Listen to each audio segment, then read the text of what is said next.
anaran'ny Ray sy ny Zanaka ary ny Fanahy Masina. Amen. Ho amintsika rehetra ny fahasoavana mba ny fiadana amin'Andriamanitra raintsika sy Jesosy Kristy Tompontsika.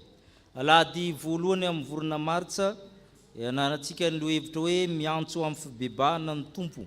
Alahady koa ankasitrahantsika n'Andriamanitra sy ankasitrahantsika ny mpanompona, ny mpitandana zakan'ny vony Charles Patricien Mianakavya noho ny nitondrany antsika izay heritaona izao. Anomboka ny fotoana isika, anomboka amin'ny rafaneva sambatra isika.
Dira ny voninahitra menanao Andriamanitra satria ianao izany. Eny ianao ny miahanay, nandidy ianao dia nisy izahay. Andiova ny tany sy rehetra ao aminy, ianao ny manomena ny fofonaina ivelomanay, manome anay ranon'orana, manome anay masoandro izay tsy vidinay vola. Ianao koa niteraka anay tao amin'ny Kristy mba ho zanak'Andriamanitra, zanaky ny avo indrindra ary mpandova ny Kristy miray lova amin'ny Kristy. Misaotra anao zay na amin'ny fitahim-panahy rehetra nomenao anay, na ny tsaronay na ny tsatsaronay. Misaotra anao zay Tompo ny tantaranao nandritra ny herinandro na tratra zao anio izao. Tsy mba ny herinay na ny tanjakay na ny fahaizanay, tsy marina noho ny sasany zay na masina mohoatra amin'ny hafa, fa noho ny famindramponao. Ka velonay natrapamonjeny zay afaka miaona aminao Andriamanitra. Sarobidy aminay ny fotoana iaonana aminao, ijerenao anay, andinindinianao anay, ka tonga anay hanina fiainam-baovao, hanina fiainam-pibebaha. Koa misaotra anao zay Tompo, manome voninahitra anao, mankasitraka anao. Koa mianta aminao zay hamasino zao fotoana izao, hamasino mba hoanitra kasirany io masinao. Ny liturjia manontolo ny sakrameta amin'ny teninao mpanamasina rahateo ary ny fanamasina ny manamasina anay. Ka hamasino zay rehetra mba hiaona tokoa aminao, ka tsy hisy ala eto raha tsy efa nahazo ny fahasoavana sy ny fitiavanao, ka miaina zany fibebahana izany. Zany nangatany amin'ny anaran'i Kristy ilay nampianatra anay vavaka manao hoe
izay noho ny sitrapon'Andriamanitra.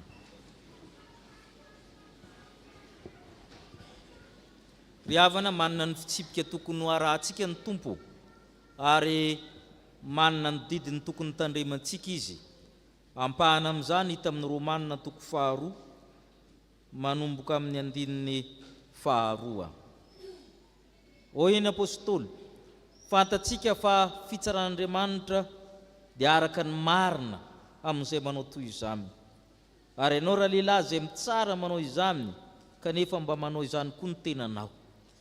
Moa ataonao vahafahafa mandositra amin'ny fitsaran'Andriamanitra ianao, sa mavonao ny haren'ny famoram-panahiny sy ny fandeferany ary ny faharipony, satria tsy fantatrao fa ny famoram-panahin'Andriamanitra dia mitaonanao hibebaka, fa ny ditrin'ny ao sy ny fonao tsy mibebaka iraketanao fahatezerana amin'ny andro fahatezerana sy ny fampisehoana ny fitsarana marina izay ataon'Andriamanitra. Eny, fahoriana sy fahantrana ho an'ny fanahy amin'ny olona rehetra izay manao ratsy amin'ny Jiosy aloha, dia vao amin'ny jentilisa kosa, fa voninahitra sy Lazara fiadanana kosa ho amin'izay rehetra manao tsara na amin'ny Jiosy na amin'ny jentilisa. Amen. Sambatra ny mahitsy lalana izay mandeha araka lalàn'i Jehovah, sambatra izay mitany ny tenin'ny vavolombelony ka mitady azy amin'ny fony rehetra. Amen. Tsy nahatanteraka izany sitrapon'Andriamanitra izany isika, ndeha isika hifona, ndeha isika netritena hanaraka izao vavaka izao. Misaotra anao izay tompony amin'ny sitraponao, fa ny fitsaranao dia maro. Mandefitra ianao, maharitra ianao, mora fanahy ianao, mba hahatonga anay amin'ny fibebahana. Manararoatra izany izay dia tsy mety mibebaka, mahabiditra, mamalivaly, mahemy toroteny san'andro, miditra amin'ny sofina ilany dia mankao amin'ny ilany dia mivoaka. Mizotra amin'ny lalan'ny fahaverezana ny lalanay. Endrika ivelany ihany no maha-kristianina. Zavatra hafa anao aleha am-piangonana, noho ny amin'ny olombelona sy ny amin'ny namana, noho ny amin'ny voninahitra, ny amin'ny fitiavam-bola sy ny fitiavan-kely sy ny zavatra maro toy izany. Mbola misy ary mitoetra amin'ny fanipoan-tsampy. Izany ditra ny fonay izany dia mirakitra fahatezerana amin'ny andro farany izahay. Sy amin'ny fitsarana marina ataonao Andriamanitra. Koa matahotra an'izany fitsarana izany tompo izahay. Meo anay ny fanahin'ny fampibebahana, meo anay ny fanahin'ny fanetrentena, azo any manitry tena, fa tsy tanteraka izay na tamin'ny fiteny na tamin'ny eritreritra na tamin'ny natao. Ary manamary ny tena mandrakarivo izay, ary matetika tsy fantatray ary izay tokony bebahanay, heverinay fa tsy manam-pahotana izay, na tamin'ny namanay na taminao. Ka eno ny vavaka mangina, andoharanay ny fonay eo anatrehanao.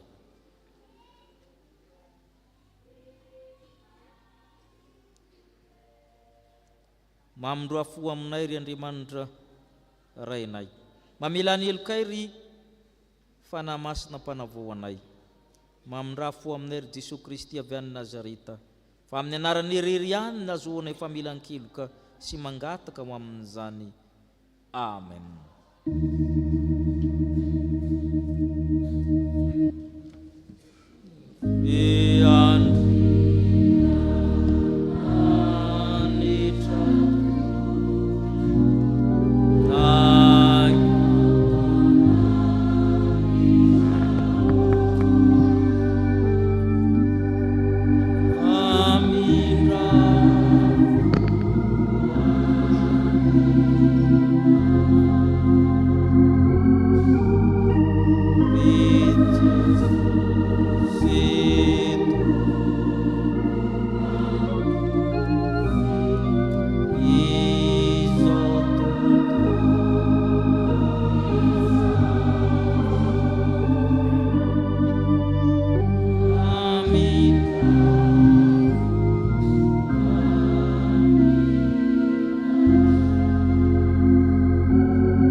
sangana ndreny teny somafaly fa mafany fahotantsika izy.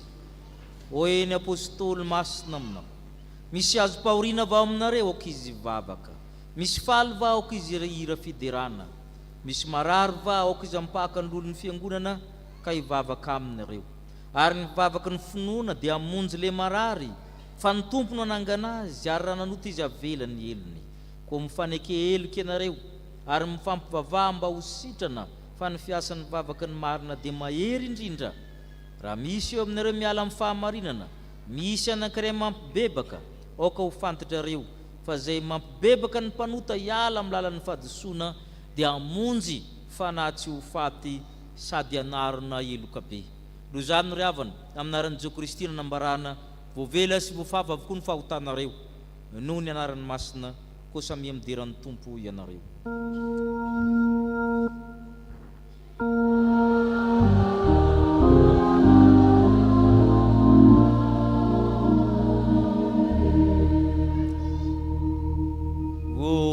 Ninahitana amin'ny avo indrindra ho anandry amanitra,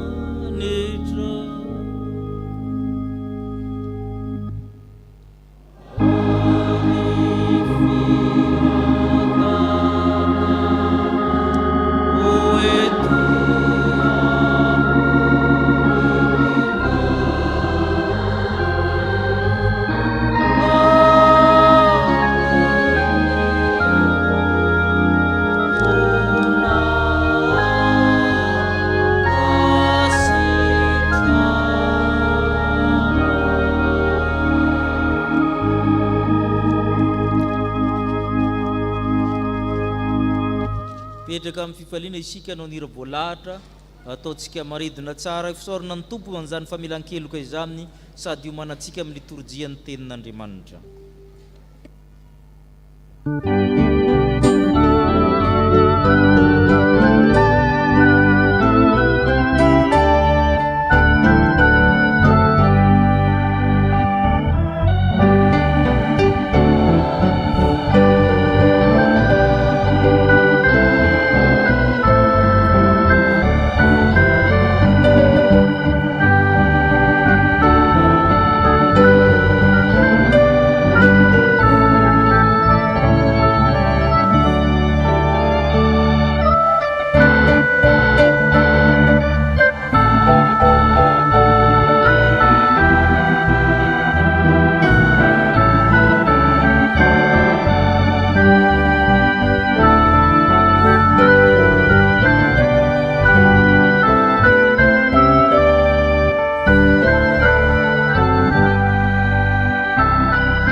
Iaraka mamaky ny soratra masiny sika riavana. Ohabolana toko voalohany andininy faharoapolo hatramin'ny andininy fahatelo amby telopolo. Ohabolana toko voalohany manomboka eo amin'ny andininy faharoapolo hatramin'ny andininy fahatelo amby telopolo farany. Vakina amin'ny anaran'i Jesosy Tompo. Ny fahendrena miantso mafy eny ivelany, manandratra ny feony eny ankalalahany izy, mitory amin'izao fivoriany marobe mireondreony izy. Eo anoloan'ny vavahady sy ao an-tanàna no ilazan'ny teniny hoe: ry kely saina, mandra-pahoviana no itiavanareo fahadalàna, sy ifalian'ny mpaniratsira amin'ny faniratsirana, ary ankalan'ny adala amin'ny fahalalàna. Miverena ianareo iain'ny fananarako. Indro ahidiko aminareo ny fanahiko, ary ampahafantariko anareo ny teniko satria efa niantso aho fa nandahy ianareo, efa naninitra ny tanako aho fa tsy nisy ny tandriny, fa nolavinareo ny saina rehetra natolotro sady tsy nentina anaiky ny anatro ianareo. Izao kosa iome raha tonga amin'ny fandringana anareo, andatsa aho raha tonga amin'ny matahotra anareo, raha tonga ny zava-matahotra anareo tahaka ny rivotoza ary ny fandringanana anareo toy ny tadio, ka manjoa anareo ny fahoriana sy ny fangiriforiana. Dia vao hiantso ahy izy fa tsy hamaly aho, dia vao hitady hifatratra izy fa tsy ho hitany aho, satria nankahala ny fahalalana izy ary tsy nifidy ny fahatahorana an Jehova. Tsy nekeny ny saina natolotro no tsiratsirainy avokoa ny anatro rehetra, dia hihinana ny vokatry ny alehany izy ka ho voko ny fiendrena. Fa ny fihomorany kely saina no hahafaty azy ary ny fiadanany ny adala andringana azy. Fa izay mihaino an Jehova kosa hitoetra tsy manana ahy, eny andro fa izay izy ka tsy hatahotra ny ratsy. Itoizantsika ny famakiana ny soratra masina izay hitantsika amin'ny asan'ny apôstôly. Asan'ny apôstôly toko 420 andininy 7 ka hatramin'ny 7. Asan'ny apôstôly toko 420 andininy 7 ka hatramin'ny 7 amin'ny anaran'ny Tompo. Ary amin'izany ry Agripa mpanjaka dia tsy nandany fahitana avy tany an-danitra aho, fa nambarako voalohany tamin'izay tany Damaskosy sy Jerusalema sy tany amin'ny tanin'ny Jodia rehetra ary tany amin'ny Jentilisa, mba hibebaka sy hiverina amin'Andriamanitra izy ka nao asa mendrika ny fibebahana.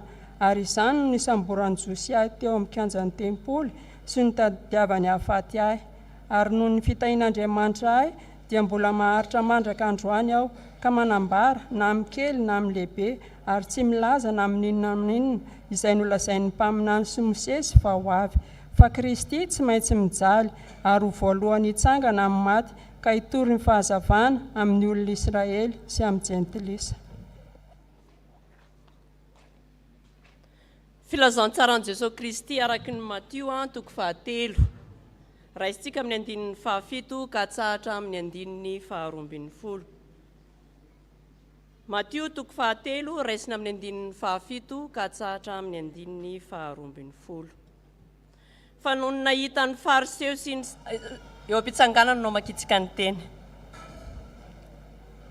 Fa noho ny nahita ny fariseo sy ny sadoseo marina nantona ny batisana izy, dia hoy izy taminy, ry taranak'i ny menarana, iza no nanoro hevitra nareo handositra ny fahatezerana ho avy?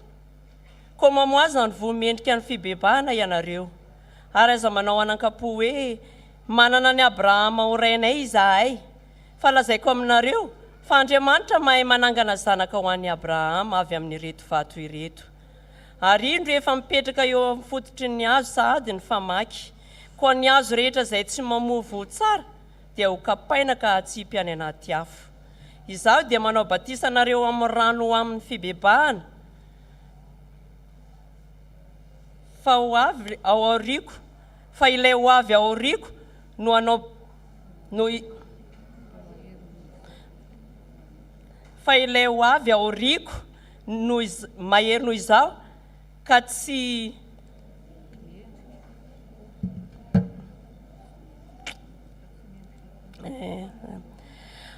ary indro efa mipetraka eo amin'ny fototry ny hazo sahady ny famaky, koa ny hazo rehetra izay tsy mamovo tsara dia ho kapaina ka hatsipy any anatin'ny afo.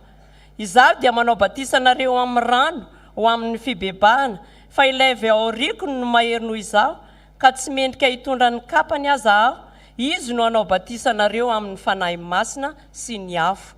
Eny an-tanany ny fikororoana, ary izy anadio tsara ny eo am-pamolohany, ka anangona ny variny ho any an-tsopitra, fa ny akofa sy ny mololo ho dorana amin'ny afo tsy mety maty. Amen. Ray masino, manamasinanay amin'ny fahamarinana, ny teninao no fahamarinana. Amen.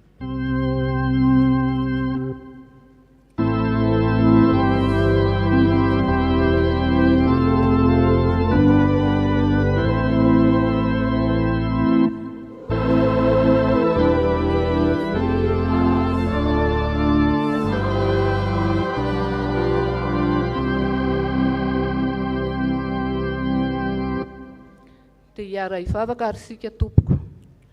Ry Andriamanitra rainay io, tianay dia tianay tokoa ianao, ary izany fitiavanao izany ankehitr'io no mahatonga anay tonga eto amin'ity tranonao masina ity. Ka dera saotra, laza ary voninahitra dia ho anao irery andro Tompo Andriamanitray. Ankehitriny dia mangataka aminao zahay, ary tsay aminay ny fanahinao masina mba hitari-dalana hanolo-tsaina ny mpanomponao izay hitondra ny teny ary ilaza izay sitraponao ry Tompo, ary ahaizana ihany koa miaino sy makatoa izay tianao holazaina aminay. Dia ny teninao izany, satria ny teninao ny fiainana, ny teninao dia faniliny tongotray sy fanazavana ny lalanay, ary ny teninao dia mampitombo ny finoanay anao. Amin'ny anaranao Jesosy Kristy no angatahanay izany vavaka izany. Amen.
Malalin'Andriamanitra sady voantsony masina ho aminao neny fahasoavana mba ny fiadanana avy amin'Andriamanitra raintsika sy Jesosy Kristy tompontsika.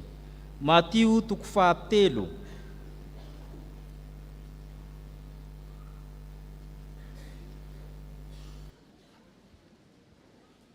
Vakitsika ny andininy 2.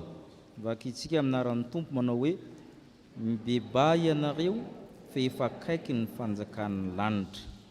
Dia vakitsika indray ny andininy 9. Ndao ary ho mamoaza vo miendrika ny fibebahana ianareo. Ny andininy 1:10 tapany voalohany. Izaho manao batisa anareo amin'ny rano ho amin'ny fibebahana. Inona ny teny miverimberinao? Fibebahana mibebaka. Miantso amin'ny fibebahana amin'ny Tompo. Fa iteny hoe fibebahana izy amin'ny dia iteny misy dika maro lafo, polisemio izy nareo. Maro zany dikan'io. Ary zay ny mahatonga rehefa manatona fifoazana mpiandry dia mibeba izy. Dia sorena ny olona ny tiako tsy malala fa tsy zay beba foana isaky miteny. Fa amin'ny tsy azon'ilay mpiteny sy ilay itenenana maro ny dikan'ny teny hoe mibebaka. Dikany anankiray zany a miala. Miala dikany anankiray. Avy teto a dia niala mihitsy nankary. Nisy toerana nialana. Raha ny Alemanta iny voer zintsy na voer komenzy dia miteny izy os. Le os zany le miala zany. Turn from izy ny teny anglisy.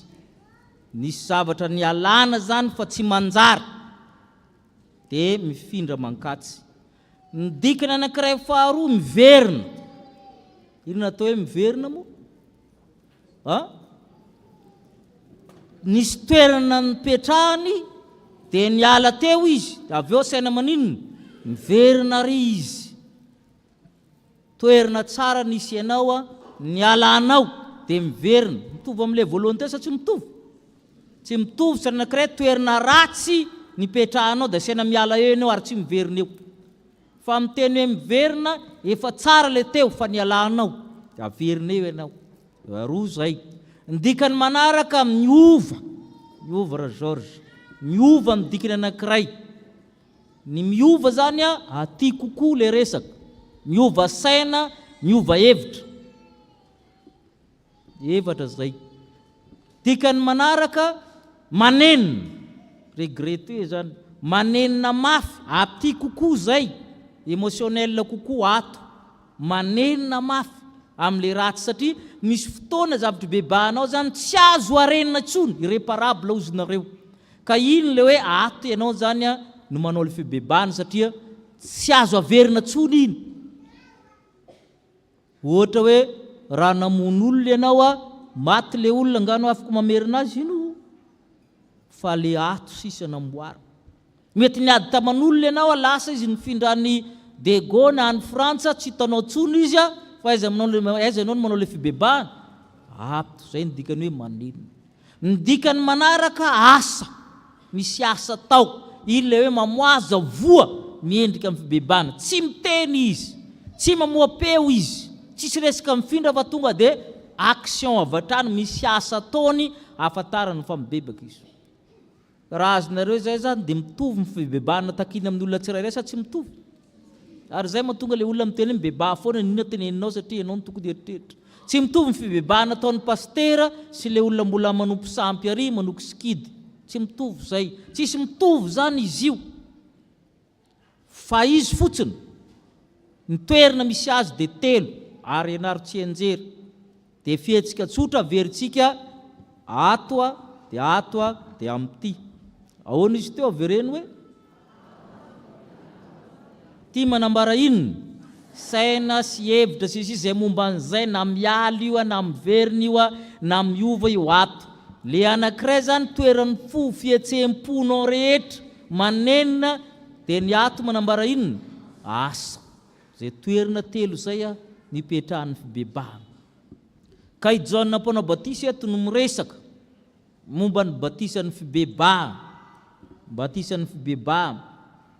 De ireo zavatra telo ireo zany fangaro ao anatiny ao.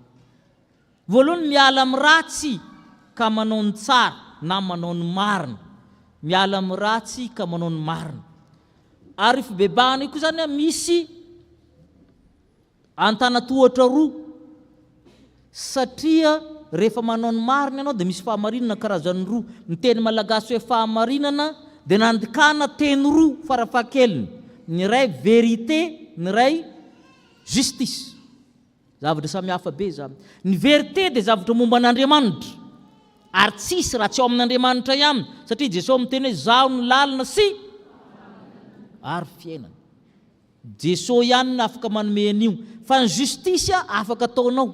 Ka raha miteny hoe fahamarinana zany de double ny hevitra io. Ary zay mahatonga ny fibebahana misy ho an'ny daholo be. Azo atao mihitsy miteny hoe fibebaham-pirenena, zay fitenin'ny FFKM, ho an'ny daholo be. I le hoe an-tsaina ampo amin'ny asa fa justice. Fa misy le fahamarinana anankiray araka an'Andriamanitra atao hoe vérité, izay ao amin'ny fanahy masina amin'ny kristianina nanaovana azy. Azontsika aloha hatreo aloha. Raha vao miteny Jaona hoe miala amin'ny ratsy ka manao ny marina na ny tsara, de miteny voalohany izy amin'ny andinin'ny 7, vakitsika hoe fa noho nahitany fariseo ny sadoseo maro nanatina ny batisana izy de ho izy ry taranaky ny mena rano, iza nanoro-hevitra nareo andositra ny fahatezerinao azy. Fariseo sadoseo zany ny olona mivavaka indrindra amin'ny jiosy tamin'ny andron'i Jesosy. Ndray maksika miteniteny foana mamela an'ireo, tsy maharesy fariseo anao raha hivavaka. Ary nisy fariseo maro sakaizan'i Jesosy, iry Matio, iry Simona, iry Nicodémosy, ireo olona mivavaka indrindra amin'ny jiosy, ary ireo tsy manompo sampy ireo. Tadidio tsara fa ao amin'ny testamenta vaovao tsy mbola misy mihitsy olona mitenenin'i Jesosy fa nanompo sampy, ary tena nivavaka ny jiosy tamin'ny andron'i Jesosy. Fa ny fibebahana takina zany de io tenenin'i Jesosy miala amin'ny ratsy manao ny tsara. Teo zareo ny vo, fa zareo tena nivavaka, fa folo-karena zany impeccable ny fariseo. De zay zany le olona teneny maninona nareo izy Jaona mpanao batisa mandeha ty, ianareo taranaky ny mena rano, mba miala amin'ny toetra nareo taranaky ny mena rano novainareo tamin'ny devoly io. Mena rano amin'izareo manko misy poizina, vipera zany io, mariky ny fahafatesana, mariky ny fahotana, mariky ny ozina, mariky ny poizina amin'ny fiainanao. ka mila ialanao fa reo midika lemena rano, misy fahafatesana, misy poizina, misy ozona ao anatin'ny toerana ijanonana, ka mila miala ianao. Zay ny dika hoe taranaky ny mena rano, mila miala ianao ary mandositra mihitsy ozy izy. Efa hotana moa tsy desa andosirantsika fa isika raha misangy an'le izy. Eo toy ny olana zany. Miditra mihitsy antsitrapo ary ny sasany. Fa tenena eto hoe andositra ny fahatezerana. Mitoetra amin'ny fahatezeran'Andriamanitra ianao ka miala atao mifindra. Ary mamoaza vo miendriky ny fibebahana, ataovy ny asa marina, asa tsara. Tsy misaraka zany ny fiovana sy ny fanenenana sy ny asa. Tsy misaraka ireo ary zay no afangarony ao foana anatin'io. Ny azo rehetra zay tsy mamovo tsara izy atao inona? Kapaina. Fa mila miasa ianao, arasehonao amin'ny asa. Amin'ny asa sehonao paoma le asaina aterakao fa tsy voatsinefy. Mazava ve zao tsy mazava zany? Fa ny azo ratsy tsy mamovo tsara, ary ny azo tsara tsy mamovo. Ny azo nafatarana ny voany nafatarana ny azo. Ka zay le voan'ny fibebahana, takiny Jaona Mpanao-Batisa eto. Mitaky an'izany izy. Satria ho avy ny andro Jesosy Kristy hanafaka ny akofa, ny tena vary ary ny mololo. Inona moa no akofa? Vary ihany fa rehefa sokafanao dia inona no anatiny? Tsisy ninina. Tsy ao le voan'ny fibebahana. Zay ny zavatra tsy ampy ao. Tsy ao zay satria le vo manambara asa ny voa. Manambara asa io. Ary izay ny tenenana amin'ny Isaia 40:50.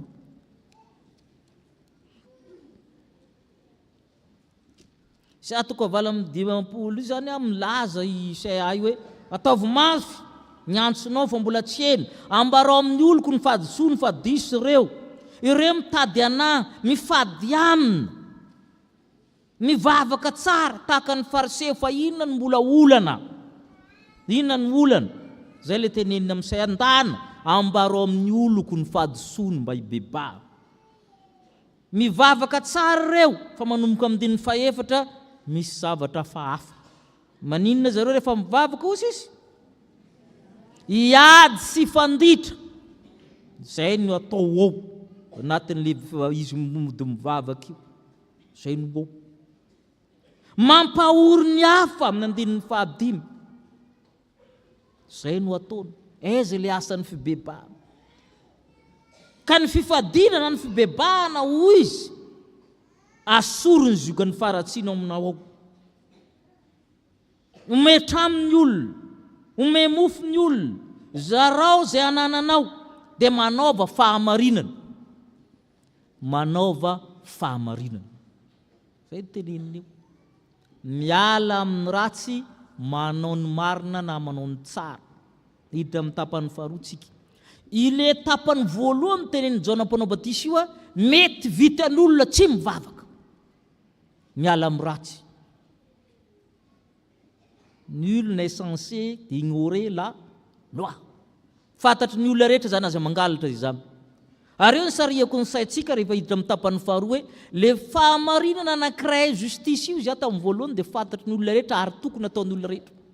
Ary Andriamanitra tsy mampanantena eto amin'ny 9 amin'ny Isaia io. Tsisy dirany hoe miakatra nan-danitra io. Isaia 9:50 hoe raha izany dia hiposika tahaka ny fahazavany maraina ny fahazavanao, ary ho tonga faingana ny fahasitrananao, fahamarinanao ny lohalalanao. Ny haren'ny firenena entina aminao. Raha manao fahamarinana zany zay mahatonga ny olona miteny ny fahamarinana manandratra firenena. Raha manao fahamarinana ny firenena anankiray na tsy mandeha am-piangonana ary izy mandroso. Zay mahatonga ny Japon mandroso be satria ambony ny tahan'ny fahamarinana. Le fahamarinana roa izy dia mampieritreritra le teniko teo. Anankiray fahamarinana araka n'Andriamanitra, anankiray fahamarinana ara-pitsarana. Fa inona le ataon'ny kristianina malagasy tsy mampandroso azy, sady tsy ataony le iray, tsy ataony le anankiray. Azokazonareo ve le izy? Fa ny firenena afaka mandroso io fiarahamonina io na io fokontahana io na fiangonana anankiray raha manao fahamarinana justice izy. satria rehefa miena ny kolokolo sy ny adalàna rehetra sy ny alitra sy ny sisa mandroso azy io. Ary zay no mampieritreritra hoe maninona moa le kristianina zany, be tsy androfana zany izy, ary manahirina le hoe sambatra tokoa izay rehefa mihira, satria le tsy ho sambatra mihitsy ianao ety an-tany sy anan-dany satria izy roa samy tsy ataonao, dia voadobla zany ino.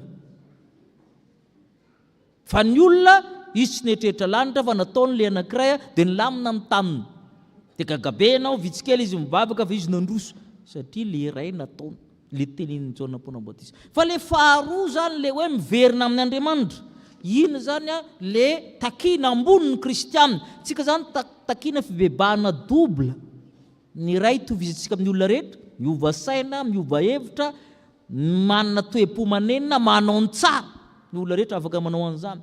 Fa misy anankiray koa zany miverina amin'ny Andriamanitra, iny zany ny zanak'Andriamanitra ihany no afaka manao an'iny, satria mikendry fiainana aiza iny, fiainana mandrakizay, fa tsy hoe milamindamina ety an-tany ihany. Dia izay mahatonga ny Jaona Mponambatisa miteny hoe aza mieritreritra nareo zanak'Abrahama, iza marina no alenareo ampiangonanao. Izay no dikany hoe aza andinin'ny 7 amin'ny Matia 7, aza manao anakapo hoe manana ny Abrahama rainay zay, Andriamanitra afaka mamorona zanaka vato amin'ireo. Raha mieritreritra anao fiangonan-drazanao ity na dadabenao fa dekona sy ny anao no amin'ny tanina fa tsy anan'ireo, ny anao aloha amin'ny tanina. Ary zay midikany ianao ve tena manatona Andriamanitra ianao mamonjy sampana io, sa zavatra hafa nalehanao. Zay mapotika ny fiainanao, zay manimba ny tempolon'ny Andriamanitra dia tsy misy olona manimba sampana ka miala maina fa iantraika mitaranakao foana io. Dia za dia milaza an'izany mivantana aminareo, aza mba manimba fiangonana fa takina aminao foana io, mety sy androany fa tsy maintsy takina aminao io, satria tempolon'ny Andriamanitra ireo. Zay manimba ny tempolon'ny Andriamanitra somamy ka fantary tsara hoe manaton'Andriamanitra ve ianao manko amin'ny fiangonana. Fa Andriamanitra afaka mamorona zanaka ho anao, na zanaka mpitandrina, zanaka inona, Andriamanitra afaka manome zanaka ho an'io rehefa tsy ho any amin'ny fiainana mandrakizay ianao, meny zanaka hafa io. Fa tsy teritery hoe dekona na mpiandry ny dadanao dia miditra any automatika ianao, ko raha tsy chauffeur-ny bus izy. Ary zay le hoe tena miverina amin'Andriamanitra ve le olona, miantso ny fahendrena ho ny oabolana 2, miantso izy oabolana 2 ny 20, ny fahendrena dia miantso mafy, miantso ambavahady mihitsy, zay natao hoe personnification de la sagesse, le fahendrena mihitsy ohatra ny olombelona miantso amin'ny arabe, avianao ampianariko fahendrena, miala amin'ny fahadalana ianao izy izy, mbola miantso izy zao izy niantso sy ny raharaha ianareo, nampahafantariko ianareo tsy ny raharaha. 7 nitolorako tanany nareo tsy nisy nitandrina. 20 nomeko saina rehetra ianareo fa tsy nety nanaiky. Ahoana ny ataonao manomboka amin'ny 20 tonga le tenin-drazana hoe nenina tsy aloha amin'anitra fa eo amin'izay imenareo izy rehefa tonga aminareo ny fandringanina, ary mampime mihitsy le izy hatramin'ny zava-misy amin'ny antavanandrotsika hoe rehefa tonga aminareo ny rivodoza, ina ny fahamarinana ataonao le asa sy ny sisa, rehefa miakatra be sarety ve tsy manana anjara ihany ianao nanipy sachet tao, tsy marina zany. Tanareo fa natao hoe fibebahana zany hatramin'ny zavatra madinika nataonao tamin'ny arabe, zany fibebahana zany, fa tsy hoe mpiangona ihany hoe mifona chéri, ny fiainanao mantolo natao hoe fibebahana holistique, zany fibebahana zany, amin'ny asanao, amin'ny tokantranonao, amin'ny fihetsikao, any amin'ny bureau-nao, zay natao fibebahana. Tadidia fa le ataontsika ato mifona, fa le ataonao rehefa mivoaka eo no mibebaka. Ary zany mahatonga ny pastera zany na mpitondra vavahana manome le famelan-keloka, fa iza samy tenanareo ny olona rehetra nivoaka tato veleka daholo, fa na masina malala hoe ranona tsy hibebaka dia tsy mahazo, fa tsy pastera koa malala an'izany, fa tsy nareo rehetra nitondra ny mody mandainga raha vao nitenan'izany ary meloko masin'Andriamanitra raha mitenenareo samporosam mahazo famelan-keloko misy tsy mahazo satria ny fona fotsiny izy fa tsy nibeboka le mibeboka le ataonao rehefa mirava veto satria misy an'le hoe miala misy an'le hoe miova misy an'le hoe manenina misy an'le hoe miasa fa tsy hoe nandohalika teo dia vita dia zay zany le hoe miverina amin'Andriamanitra izy ary mahatonga ny teny io zany hafa dia averin'ny Paoly amin'ny Asin'ny Apôstôly 2:20 teo apetranao reo karazam-pibebahanareo Asin'ny Apôstôly 2:20 ny 20 hitanareo fa izy telo ireo tenenina Asin'ny Apôstôly 2:20 20 ahoana ho sisy fanambarako voalohany tamin'izay tany Damaskos sy Jerusalema sy tany amin'ny tany Judea rehetra ary tamin'ny tany jentilisa mba hibebaka sy hiverina Andriamanitra izy ka hanao asa anareo aiza aby moa le izy ho isitsika teo to ambany ny tondrony sasany otrany mba tsy rariny aiza le izy teo moa zay tenenin'ny Paoly io ary zay no afatra voalohany ntsika raha vao miaina izao teny hoe miantso amin'ny fibebahana amin'ny tompo dia tsy mitovy zany le fibebahana takina amin'ny olona tsirairay samy mamantitra ny azy ary aza mijery ny hafa satria maro be ny dika ny teny hoe fibebahana manomboka amin'ny fahamarinana tsotra ataonao amin'ny arabe ka hatramin'ny fahamarinana araka n'Andriamanitra ataonao amin'Andriamanitra dia amin'ny fo izy amin'ny fo amin'ny saina amin'ny asa ho antsika mandrakarivana izany fiainam-pibebahana izany amen.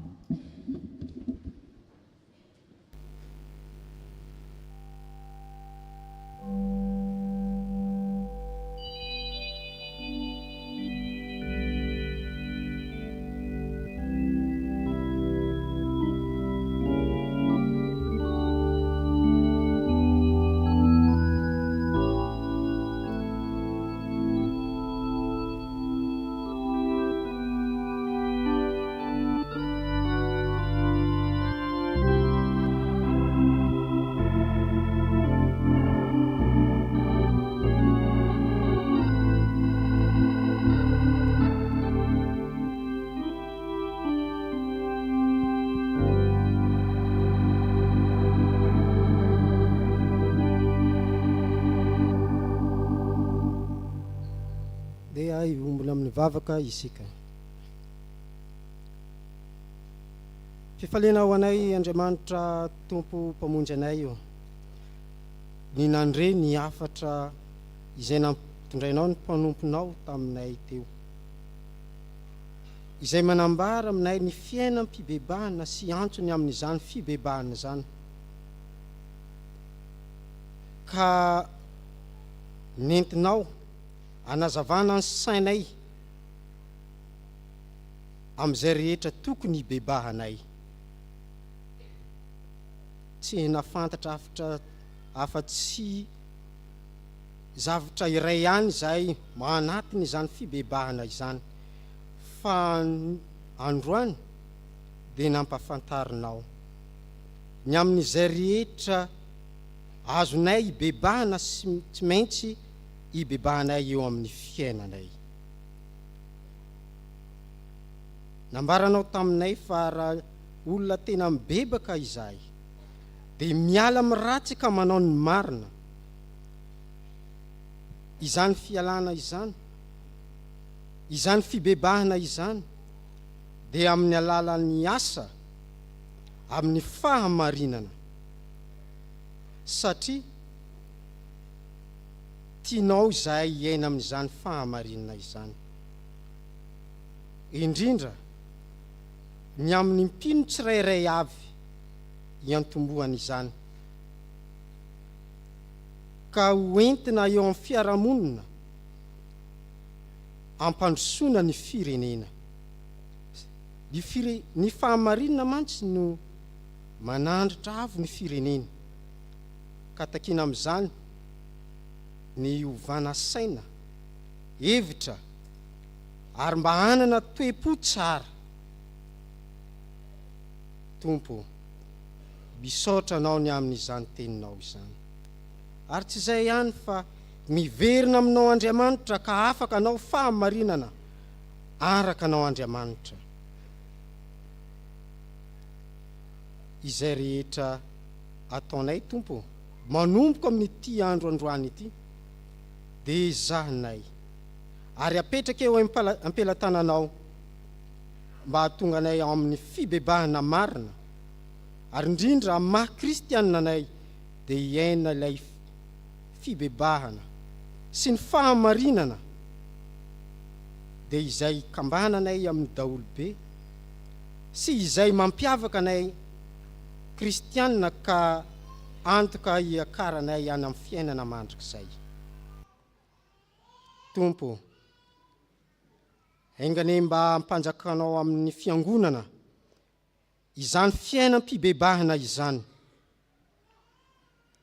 fa tsy hoe amolotra ihany no ifonanay rehefa tonga eto am-piangonana, fa mba hampiarinay amin'ny alalan'ny fibebahana any amin'ny fiarahamonina sy amin'ny manodidina anay, amin'ny zavatra kely izay mitondra fahadisoana ho anay dia iazahanay hibebahana eo amin'ny fiainanay.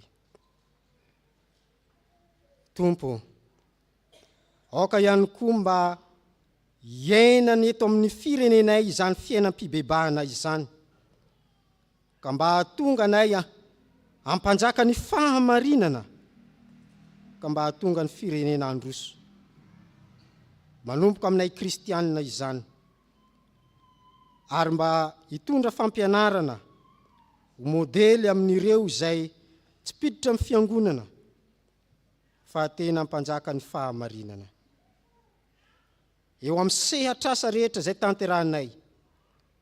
Dia aoka Tompo, ampitsahivinao amin'ny alalan'ny fanahy masina izahay, fa mila manatanteraka ny fahamarinana izay mitondra fampandrosoana. Dia apetraka am-pelatananao izany vavaka zany amin'ny anaran'i Jesosy Kristy Tompo. Amen.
Havana ny olona vonona andeha amin'ny fahamarinana dia samy manambara ny finoany eo anatrehan'Andriamanitra.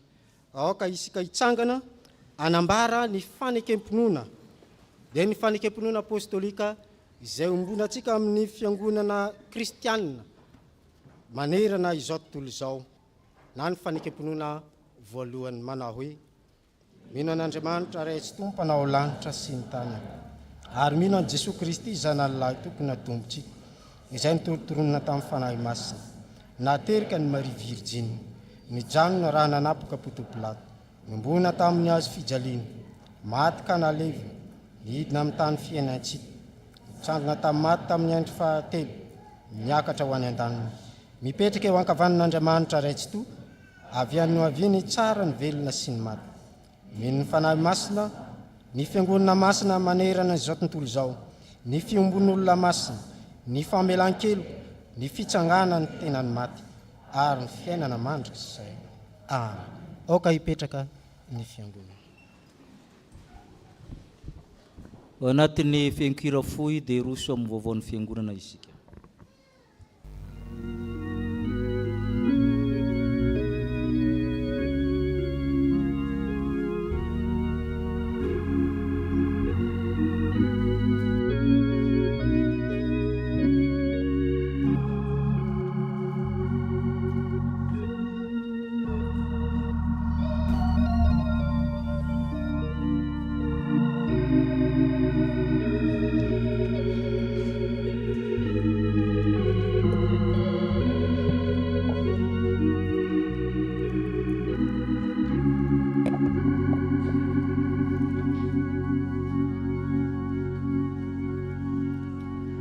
dia mbola ho aminareo rehetra ny heriavana fahasoavana sy ny fiadanana avy amin'Andriamanitra ray antsika sy Jesosy Kristy Tompo. Amen.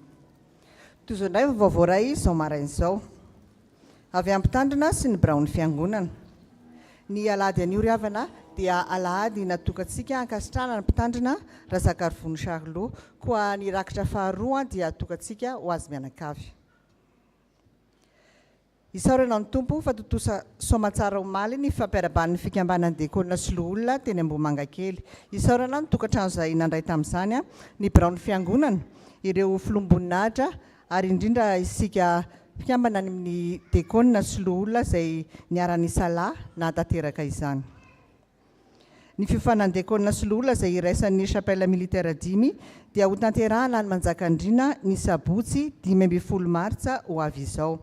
Iangaviana mba hisoratra anarana ao amin'ny sekretariat na mandeha fiara imbonana na tsy. Amin'ny alahady heriny anio no fara fisoratana anarana. Ho fanomanana ny herinandro masina ho an'ny fikambanan'ny diakonina sy loholona dia misy ny fianaran-kira isaky ny alahady maraina, manomboka izany amin'ny 7 ora ao amin'ny akany ambany, manomboka amin'ny alahady heriny anio. Ao aorian'izao vaovao izao dia andray fitenena ny avy ao amin'ny Sampaty Vondrona Mpanazava. Vaovao avy amin'ny Sampana tanora kristianina. Ampatsiahivina isika fa efa misokatra ny fisoratana anarana ho an'ireo izay hamonjy ny fiarabana tratry ny taona izay atao ny sabotsy 8 Marsa ho avy izao eny Behintsy Ambohimangakely. Ny ora faingana dia amin'ny 7 ora maraina tsy diso eto am-piangonana ihany, samy mitondra fitaovam-pihinanana manantena ny fahatongavantsika rehetra. Avy amin'ny komitin'ny liturjia fiadanana, ampatsiahivina isika komitin'ny liturjia ny amin'ny fivoriana izay atao rehefa ao aorian'ny fanompoam-pivavahana, ko antsoina isika vao miarana am-panahy tsatsampana manantena ny fahatongavantsika amin'izany. Avy amin'ny Sampaty Vondrona Mpanazava, finaritra ho tanterahana eto am-piangonana raha hariva ny fanokafana ny fankalazana ny 100 taona ny vorokely faritany. Mivarotra sakafo mamy sy masira ihany koa ny Vondrona izay anasana antsika rehetra ao aorian'ny fanompoam-pivavahana anio maraina. Avy amin'ny Sampana sekoly alahady, ilazana isika fa ny alahady 9 Martsa 2024 no fihaonana voalohany iarahan'ny komity amin'ny sy ny ray aman-dren'ny mpianatra. Koa manentana antsika komity ray aman-dren'ny mpianatra ary ireo rehetra mpikambana ao anatin'ny Sampana sekoly alahady mba ho tonga amin'izany, manomboka amin'ny 7 ora maraina ao amin'ny akany Somiampita. Miverina ny ratsana tanketsa anio hariva amin'ny 3 ora tolakandro. Rakim-pisaorana, misaotra ny tompo izahay noho ny fahasoavana sy ny fitainy izay nomeny anay, manolotra rakim-pisaorana ho fampandrosoana ny fiangonana. Filazana manjo amin'ny finoana sy fanantenana ny amin'ny fitsanganan'ny tena maty no ampandrenesanay ianareo fa ny ava-malalanay Ralso Martina Bebetina dia natsonony ray ody any amin'ny alatsinainy 24 Febroary 2024 rehefa nivahiny 7 taona teto an-tany. Hoy ny zanany Rasolofiniaina Armand sy Ramaro Nirina Ndranto na Nina ao amin'ny Vefel mianada avy.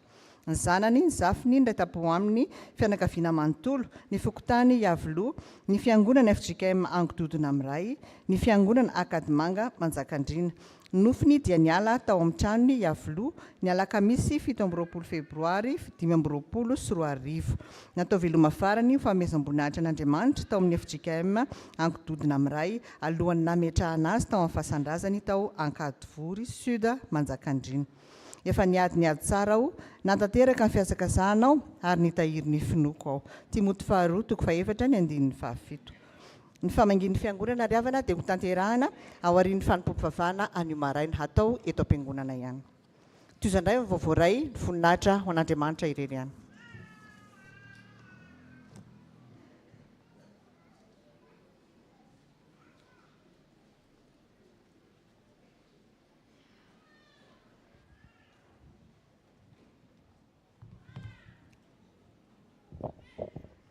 Mamerina ny fiarabana atsika mpianakavy ny finoana. Voatasa amin'ny vehivavy ianao, Luka 2:1-2 tapany A. Ho fanamariana ny andro ny vehivavy dia izy ny fampisehoana lehibe izay arahanay vondrona mpanazava amin'ny rekobend. Amin'ny lahady ho avy izao ny fampisehoana manomboka amin'ny roa sasany eto am-piangonana ihany. Koa antsika rehetra izay mbola tsy nahazo ny tapakila dia afaka manjimpy izany aty amin'ny ampiandraikitra sy ireo kape na etsy ivelany etsy rehefa mirava amin'ny fiangonana. Ny vidin'ny tapakila VIP R2,00, ny billet tsotra R1,00. Efa vitsivitsy ny tapakila ka azatara ary andao anohana ny vondrona mpanazava ahafahana manatanteraka ny hazavanimpony. Ny fiadanan'Andriamanitra Tompo aneo amintsika tsirairay avy. Amen.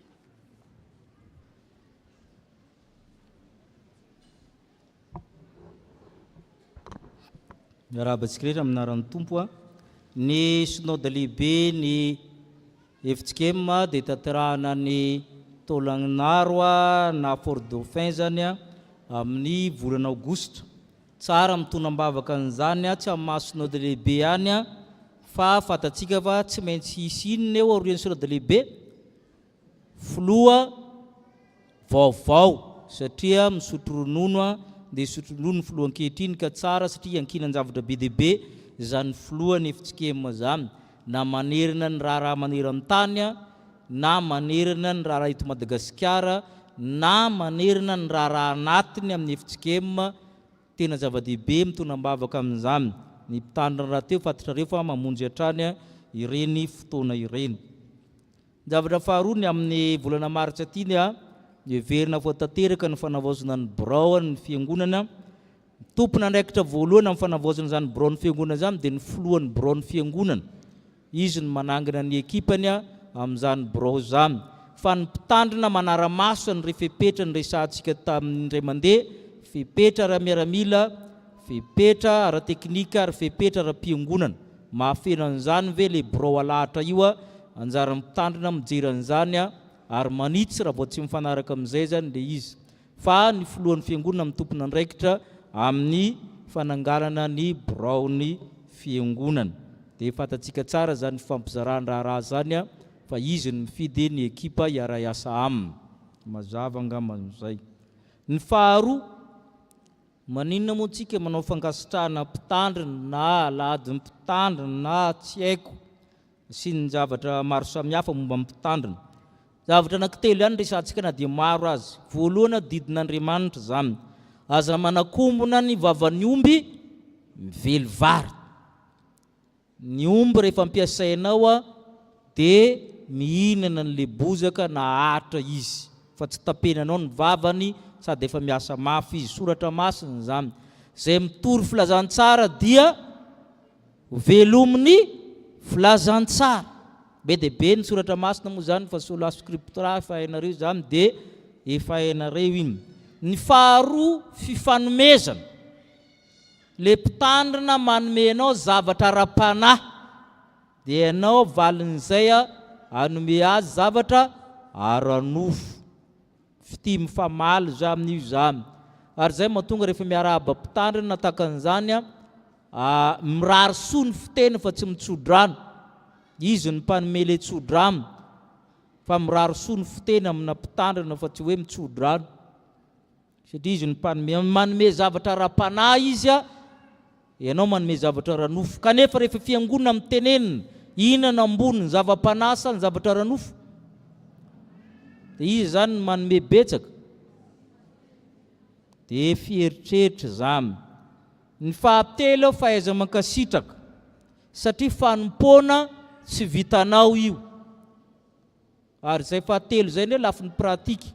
Izy no nasaina nanao an'io fa azo atao tsara rehefa tsy ilainao le mpitandrina dia manao toronareo ny sampana tanora manao batisa amin'ity dia ny sampana sekolady mampandray dia ataovy eo jereko anatin'ny simoanary zareo dekona mifamidimy zany rotako mihitsy hoe dekona rano na ampandray ataovy ary mitsotra be ohatran'izany manazavan'le izy hoe fanompoana tsy anjaranao io fa anazy dia zay le fahaiza mankasitraka ka ary zay zany indraindray ny manahirana amin'le izy hoe dia mingonongonona ny sasany natakan'izany eno fotsiny fa tsy takany reo zavatra telo resantsika hoe tsy takatry ny olona ka raha misy menimeny eno fotsiny fa raha takany ny antony andanany te-piangonana tsy ningonongonona izy fa tsy takany le izy dia akory moa atao fa zavatra telo ireo didin'Andriamanitra zany fahatelo zava-panahy no ambony faharoa fahatelo ny fahaizana mankasitraka zay no mahatonga an'io fa na zany ary zay vita no atao aza manao zavatra tsy vita fa tsy hoe gana kely na saka kely io dia fahanana hoe efa mibosesika dia lasa foie gras ny anazy avy eo zay vita ihany no atao rehefa misy ny fiangonana dia manao fa raha zavatra tsisy le izy amin'ny teti-bola tsy manambola an'izany ny fiangonana zavatra hafa zay indray efa filambamina fa rehefa misy le izy dia manao na ho an'ny tsirairay io na ho an'ireny fiangonana misy ny atao dia manao rehefa tsisy aza manao mihitsy fa manjary eloka ho an'le pastery indray satria manjary mitaky zavatra moatra ny tokony vitan'ny fiangonana izy zay indray tsy mety amin'le pastery mitenan'izany satria misy stagiaire eo tenenina an'izany hoe tsy mety mitaky zavatra tsy vitan'ny fiangonana ny fiangonana amin'ny adidina raha tsy vitany takinao izy vidy fiara ho anao ohatra dia tsy mety zany fa moatra indray zany fa zavatra tokony vitany kosa ataony ary zay ny tsy mampitovy ny pastery rehetra mamala an'izay koa satria tsy mitovy le vitan'le fiangonana zay zany tsy mifampimenmenina hoe pastery tarianamina dia nalefa ny fiangonana tsabo tena tanandafina nanao vakansy zay tsy mahazo mifampimenmenina an'izany zay mpitandro satria tsy mitovy le zava-bitan'ny fiangonana fa raha narary tana ambotim-pona na mandora miala avy any misy amin'ireo mahafantatra azy rehefa mba tonga ny taty Taninarivo dia efa zava-dehibe zay ny vitany satria tataka le tsinay 45 cm miala amin'ny ezofazy tataka be fa rehefa sitramin'ny tompo sitrariny foana na tsy alefan-dafy ary zay ny vitan'le fiangonana tamin'izany ka io zany ampahafantarina tsika rehetra tsy miolakolaka fa tsika ato manko tsy dia zatra zavatra miolakolaka dia ampahafantarina koa nyrehetra stagiaire rehetra zay ny antony anaovana an'ireny zavatra ireny zany ho an'Andriamanitra irery ny voninahitra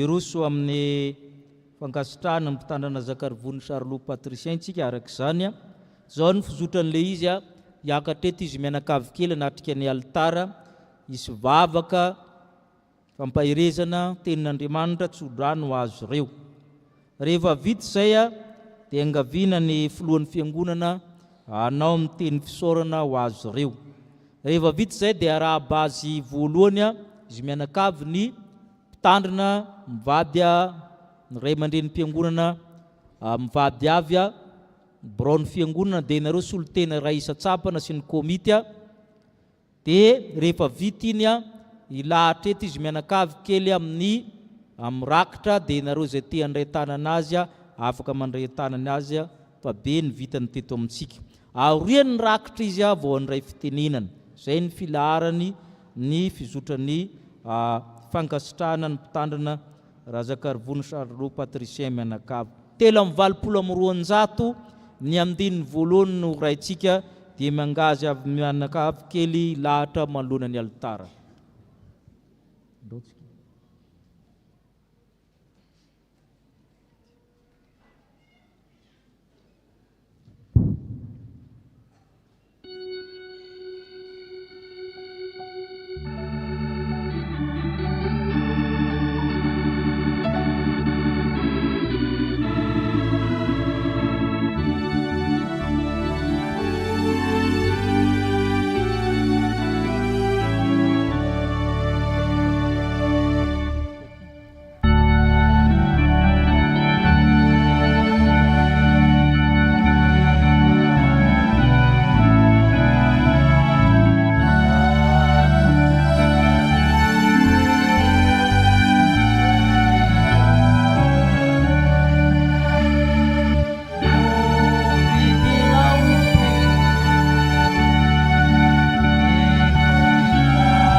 mianakavy amin'ny fifaliana no tsanganany fiangonana manoloananareo amin'ny asa vitanareo teto amin'ny fiangonana.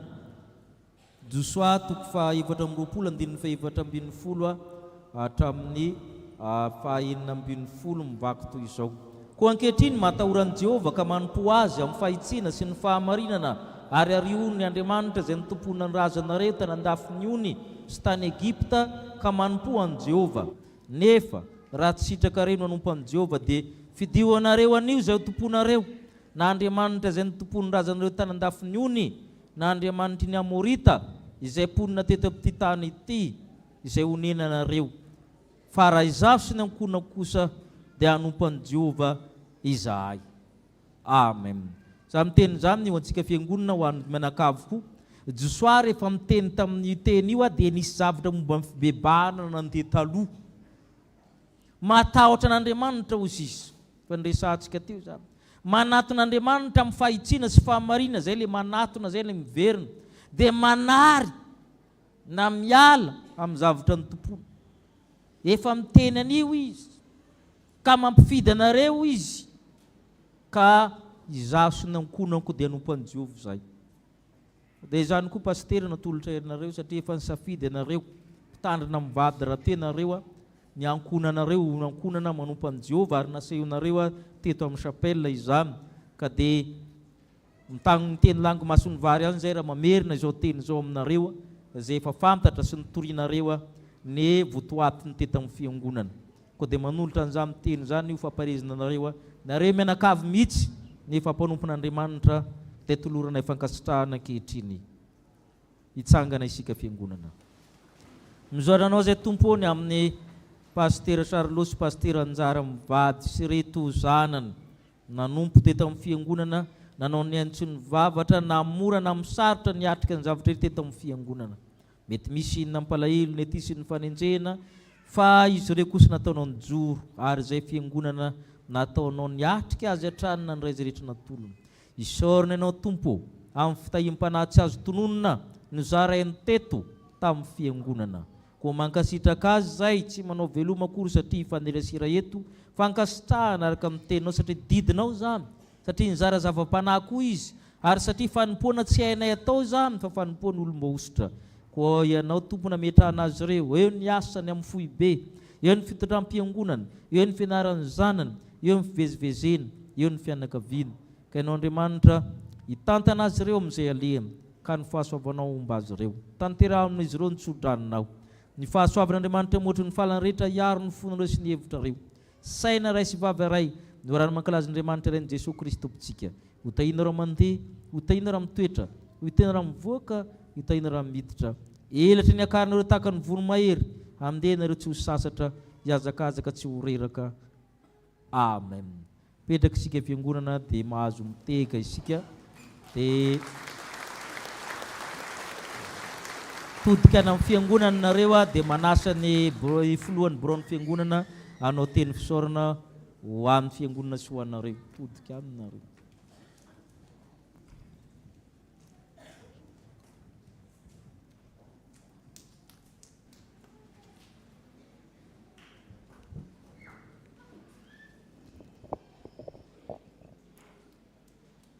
Dia mbola ho ampitombona amintsika ny fahasoavana sy fiadanana avy amin'Andriamanitra ray sy Jesosy Kristy Tompo.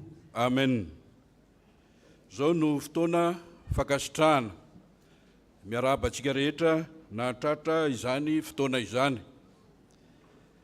Mijoro eto ny tenako, solotena ny fiangonana ama folohan'ny bureau-ny fiangonana. Solotena ihany dia mpanetretena no andraisana ny fitenenana. Mialatsiny raha amin'ny fomba malagasy. Mitodika amin'ny pasteur Razakarivony Charles Patricien sy ramatovadiny ary ireo zanany. Nanao ny fitantanana ny fiangonana pasteur misolo-toerana. Zay no nandraisantsika azy teto tsy teto ny pasteur zay tompo-toerana. Efa tonga izy zao dia atao hoe tapitra ny mampisolo toerana azy eto amin'ny sapely militaire Paibe. Ko zany indrindra no hitondrana ny teny reo manatrika reo ny fiangonana manontolo. Araka ny tenenina teo ny barao-piangonana zay dia ny tenako no foloa miaraka amin'ny dekona sy ny loholona ny sampana velona rehetra zay hitatsika manao teny ireo, ary asongadina amin'izany ny sampana sekolelahady satria i pasteur dia tonian'ny sampana sekolelahady ao amin'ny FJKM Foibe. Atao hoe nanararoatra ihany ny sampana sekolelahady nanana izany tonia izany tonga eto amin'ny fiangonana. Ko dia izany indrindra ny tondrana ny teny fisaorana nanaiky ho atao pasteur mpisolo toerana teto amin'ny sapely militaire Paibe sampana protestante. Atao hoe fotoana fohy nefa naharitra ihany raha izay fotoana ny arahana teto izay nisy ny fitaizana ny fanahy dia atao hoe tafita raha ny fahenoko azy eto anivon'ny fiangonana. Raha iteny amin'ny tenin'ny ankizy angamba hoe misy le daroka dia tafita lay daroka any amin'izay naheniny teny, fa dia fampianarana tena entitra no nentin'ny pasteur teto ho an'izay ny heno ka engane reny teny reny mba ho tafita amintsika rehetrarehetra. Dia izay no irariana soa anao pasteur amonjy ny asa zay efa nendreketanao teo aloha, ary mirary soa ihany koa an'ny vady aman-janakao amin'izany asa fanompona izany. Nanao ny asa fanompona teto anivon'ny sapely militaire Paibe sampana protestanta dia hanohy indray ny asa fanompona eo anivon'ny sampana sekolelahady Foibe amin'ny mahatonianao. Dia mirary soa hatrany ho amin'izay adidy zay tanterahana. Tsy manadino ny fiangonana fa ireo manoloana ireo ka hiangaviana ny sampana rehetra eto amin'ny fiangonana mba hitsangana ary hitehaka noho izany firaritso ataontsika amin'ny pasteur sy ny vady aman-janany izany.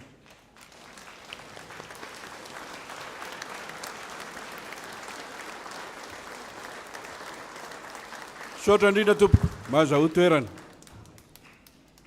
Eny tompoko, ianareo no andeha amin'izao fotoana izao teninay dia hoe aza manadino fa mbola ato izahay vonona andray hatrany raha manana fotoana mbola ahafahana miaraka hatrany. Izany na tsy izany anefa dia aza manadino indrindra ny sampana sekolelahady eto amin'ny sapely militaire Paibe fa dia nafinaritra ny fampianarana ary voaray ny fampianarana zay nentina teto indrindra tao amin'ny sampana sekolelahady zay efa ny fampiresahana hatrany. Ny tompo hatrany ane no omba anareo mianakavy amin'ny asa fanompona zay tanterahana eo anivon'ny fiangonana manerana ny Madagasikara. Sotra indrindra tompoko.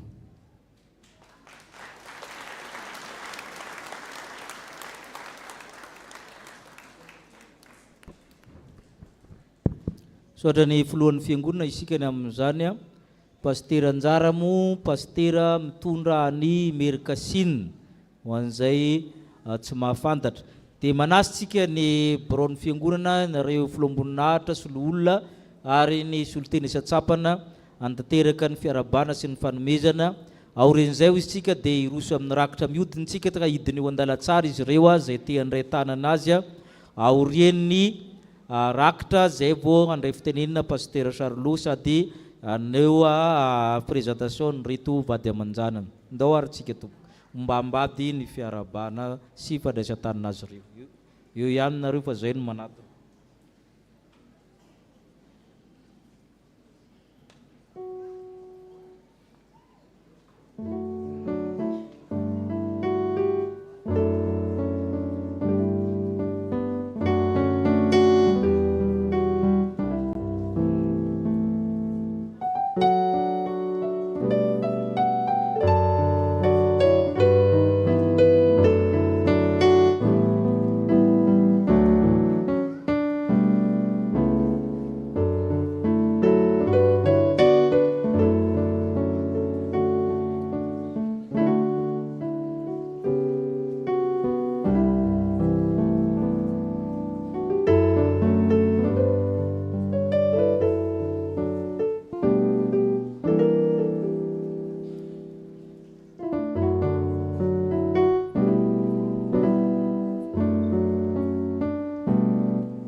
misy pastera nanaovana valopo zany dia isy valopo anankiray mba mafonjafonja tao. Rehefa nisokafo natao an-trano anefa le izy bokotra boboka be tanatin'le valopo. Tsy hay aloha le hevitry le bokotra na inona fa tena bokotra boboka be tao anatin'le izy.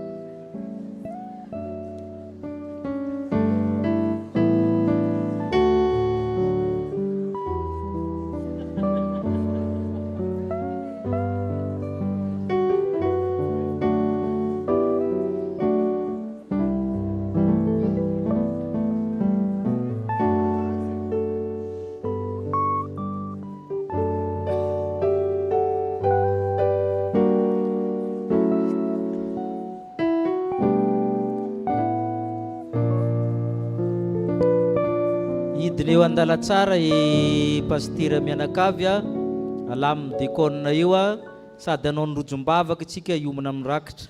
Eo andala tsara izy nandray tanana zay te andray tanana azy avy eo zany. Tonga amin'ny fotoana nirojom-bavaka isika tsarotsika manokana rezo teraka volana martsa mba hitsangana. Ary to boboka be zareo teraka volana martsa. Dia zay natsiaro fahasoavana manokana hideranan'ny tompo hitsangana. Ire zay marary sy manana ny marary hitsangana. Ire zay manana olana manokana hitonomana mibavaka hitsangana. Ire zay namony havany ho ampahirizana hitsangana. Hivavaka isika. Nosaranao zay tompo raha mbola afaka mifampivavaka ankehitriny. Ireto havanay nidonam-pahoriana, tebiteby malahelo. Ao ny kamboto, ao ny mpitondra tena, ao ny very anaka. Nao Andriamanitra ankiady ny mpitondra tena sy ny kamboto no ame ny fifaliana azy ireo ame ny banga. Tsy tebiteby izy rehefa paptatana aminao. Ka na ory ary izy ankehitriny hitraka hibanjina anao ary hofaly omeno ny fahasambarana teneninao amin'ny fiadanako no omeko anareo. Fiadanako no avelako aminareo. Zay tsy azony zao tontolo zao satria ianao ihany manome izany. Meo azy ireo ny fiadanana satria Andriamanitra ny fiononany ianao. Misy ny manana olana. Ary ny manahirana anay tompo ny olana tamin'ny taondasa tsy mbola afaka dia misosoka tahaka ny nify mamba, nify lambo sosona izany olana izany amin'ny sasany. Eo ny olana amin'ny tenany, amin'ny tokantranony, amin'ny zanany, amin'ny ray aman-dreniny, amin'ny fitsarana, amin'ny taminy, amin'ny fananany. Ianao Andriamanitra no mahalala ny tsy pirin-javatra rehetra. Ka hojerenao manokana izy, menao olona, amany olana, menao toe-tsaina, omenao hery sy tanjaka.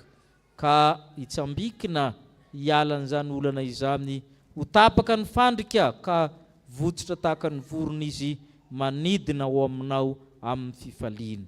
Misy ny marary eto amin'ny fiangonana, any amin'ny hopitaly, amin'ny toeram-pitsaboana, misy ny anatrano ary misy ny tsy maintsy miasa. Anasitina retina rehetra anao iamin'ny aina tsy hidina nandavaka. Kasio izy ireo amin'ny anaranao ny kasiana azy ireo satria ianao Andriamanitra mahalala ny manaintena satria efa olombelona tao amin'ny Kristy ianao. Kasitrano izy ireo ka hoentinao ny aretiny rehetra, ny rofony rehetra, ny asan'ny maizina sakano. Reto avana reto nahatsiaro fahasoavana.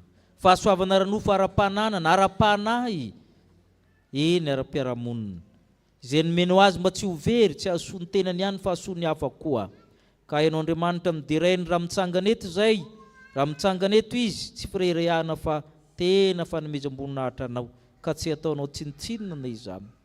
Tratry ny tsingerin-taona reto havanay, mampianara anay anisan'ny andronay ananany fo endry. Ny volondohanay dia voaisa avokoa. Tahaka ny halavany andro iainana nomenao azy fahendrena, na ny kely na ny lehibe. Kitombo vatana saina anatrehanao, vehivavy lehibe sy lehilahy lehibe mahatratra ny ohatry ny finoana. Ary ianao Andriamanitra halava andro azy ireo, hanompo anao amin'ny fifaliana, ary eo aminay indray volana marsa manaraka, ka ny fahasoavanao ny eo amin'izy ireo. Betsaka ny tiana aingatana, na ny mipetraka, na ny mitsangana, ho an'ny pastera Saloha Mianakavy, na ny manaraka amin'ny tamanjotra serasera any atokantrano Tranam-pitan-dranomasina, misy ireo zanakao taranaky ny chapelle, misy ireo mino anao koa dia hainao Andriamanitra hijery azy ireo tsirairay satria mahalala manome mihoatra noho izay eritreretinay ianao.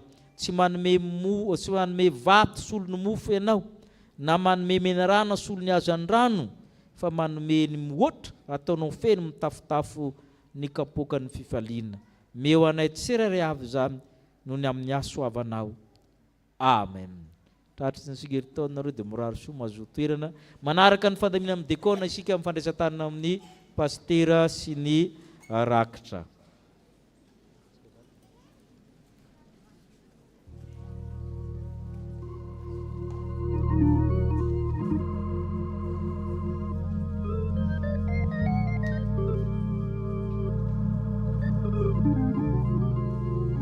Zay efa nandray an-tanana ny pastera zany dia afaka tsy mankantsony zany amin'ny fandraisan-tanana.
Son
fa 7 sy 7 no ataontsika.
Ira faha 7 sy 7.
fa 7 sy telonjato